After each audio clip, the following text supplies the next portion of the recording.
Christophe, j'ai choisi de t'emmener au départ pour l'Arc de Triomphe parce que c'est quelque chose d'assez important. Les deux arcs que tu as gagnés, tu avais deux numéros complètement différents. Un tout à l'extérieur pour Dalakani, tout à la corde pour Zarkava.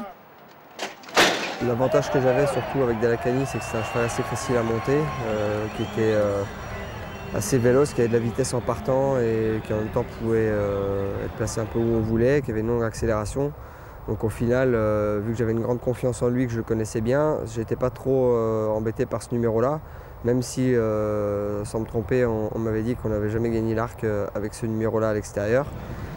En fait, je suis parti très mou. Heureusement, ce jour-là, il y a eu beaucoup de trains dès le départ. Et puis finalement, en me mettant à l'arrière-garde et en me faisant ramener au bon moment dans la descente, c'est là où j'ai plutôt gagné la course. Mais au départ, je ne me suis jamais affolé, je n'ai pas trop cherché à bien partir. Et puis finalement, quand on a un cheval comme lui qui était, je ne vais pas dire déclassé, mais qui était le vrai favori de la course, qui était un petit peu au-dessus des autres, le numéro n'était pas vraiment dérangeant. Ce premier arc avec Dalakani, ça devait être une émotion magnifique, non, en passant le photo. C'était un peu une ligne droite éternelle parce que je ne voyais pas le bout arriver. Quand je la regarde même à la télé aujourd'hui, j'ai l'impression que ça s'est déroulé vraiment au ralenti.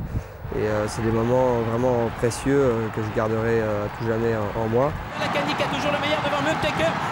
Mubtaker, c'est Dalakani qui va s'imposer dans ce prix de l'Arc de Triomphe. Dalakani devant Mubtaker. C'est clair qu'une fois qu'on arrive à quelques mètres du poteau et qu'on sent que la victoire est à nous, c'est un moment vraiment exceptionnel et c'est ce qui nous fait justement nous donner l'envie tous les jours de nous lever pour aller travailler, pour espérer tomber sur un nouveau cheval pour voilà, pourquoi pas retomber sur un cheval qui nous permet de vivre ces moments magiques dans cette grande épreuve. Et ça a été justement encore mieux. Tu as travaillé pour ensuite avoir Zarkava. Ça a dû être exceptionnel. On revient sur le départ. Ça a été quand même chaud en partant. Elle t'a fait une petite blague. Oui, alors là, c'était très compliqué parce qu'on se retrouve avec l'As à la corde, qui est le numéro le plus piège avec un favori. Surtout un favori qui part pas. Voilà, mais on ne savait plus trop si elle allait partir ou pas. Parce qu'en fait, elle était toujours assez bien partie, sauf dans le prix Vermeil où elle était restée collée un petit peu dans les boîtes. Mais je savais que dans l'arc, elle allait partir parce que j'allais la préparer pour.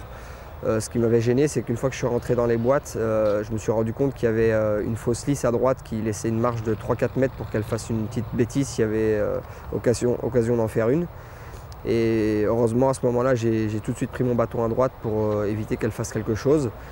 Et c'est ce qui m'a sauvé, en plus du collier, parce que c'est rare que dans l'écurie de son Altesse et d'Alain Droyer, j'avais des colliers. Et sur elle, on en avait mis un par précaution. Et c'est ce qui m'a un peu sauvé, parce que j'avais une toute petite selle ce jour-là. Elle est sortie, elle a fait un très gros écart sur sa droite. Parce qu'elle est sortie assez bien de sa boîte, je suis sorti quasiment en tête. Mais au bout d'une foulée, elle a fait un écart à droite, elle s'est jetée. Et j'ai cru que j'allais tomber. Et heureusement, j'ai pu me remettre en selle parce que la jument a fait un écart sur la gauche tout de suite après.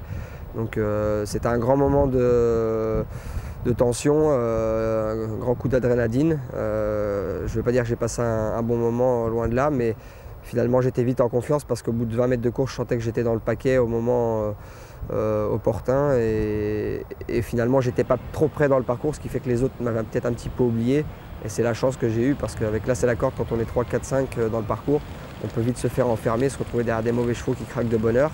Que là, j'avais l'option de pouvoir revenir un peu où je voulais et c'est grâce à ça que j'ai probablement pu passer et gagner la course. Il y a eu une anecdote dans la fausse ligne droite, non? Parce qu'à ce moment-là, c'était pas évident justement de trouver le jour. À la fin de la fausse ligne droite, ça n'a pas été évident quand même de trouver le passage.